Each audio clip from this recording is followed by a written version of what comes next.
AI was supposed to give us our time back.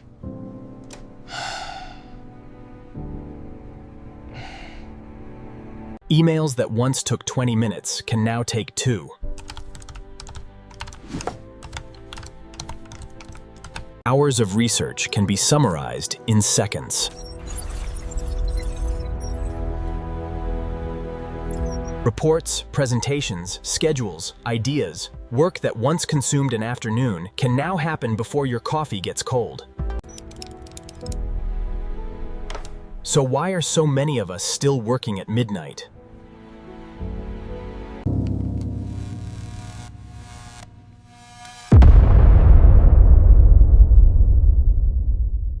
This is Daniel, 38 years old, an independent consultant living in Chicago.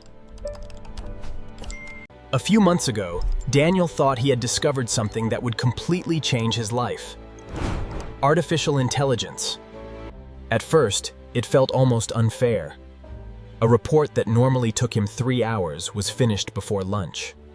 Research arrived in minutes. Routine emails practically wrote themselves. Presentations came together faster. Client notes became organized automatically.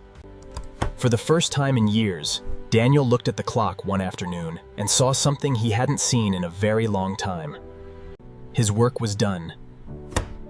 He closed the laptop. And for a moment, Daniel thought technology had finally given him the one thing he could never buy: time. But something strange happened next. The following week, Daniel used those extra hours to accept another client. After all, AI made him faster. Then he started a newsletter he'd been thinking about. Then another consulting project. Then an automated content system. Then another productivity app. Another AI tool.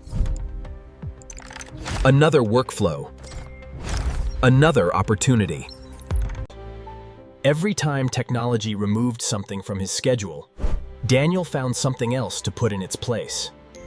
His calendar filled again. Then his evenings. Then parts of his weekends. And because he could now accomplish more, he slowly began expecting more from himself. Faster replies, more clients. AI wasn't reducing the size of Daniel's workload anymore. It was increasing the size of what he believed his workload should be. Every minute technology gave back to him became another minute he felt obligated to fill. Daniel was producing more work than at any other point in his career. He was faster, more organized, more capable, more productive, and somehow, he had less time than before. One night, Daniel looked at the clock. 11:47 p.m. The same man who had automated hours of work was still sitting in front of 3 glowing screens. It's the productivity trap. We assume that when technology makes work faster, the result will automatically be more free time. But free time doesn't appear simply because a task becomes faster. It only appears if we choose not to fill the space again. And most of us do fill it. One more email, one more project, one more client, one more goal, one more thing we believe we should be doing because now we can. The problem wasn't AI. The problem was what Daniel did with every hour AI saved. Normally, he would immediately open the next task. But this time he didn't. He looked through the window. How much more can I get done? But what is actually worth doing? That question changed everything, because when productivity increases and expectations rise at exactly the same speed, you don't create freedom. You simply build a faster treadmill.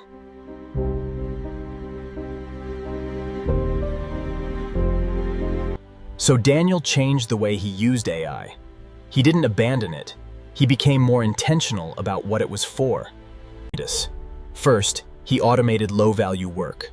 Routine summaries, basic research, administrative organization, But then he protected his high-value work.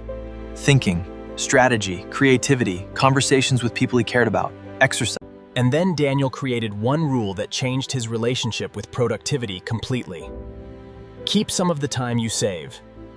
If AI saved him an hour, that hour didn't automatically become another meeting. Sometimes efficiency became work, but sometimes efficiency became life.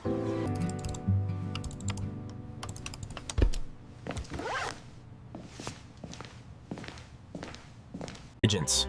AI can help you work faster.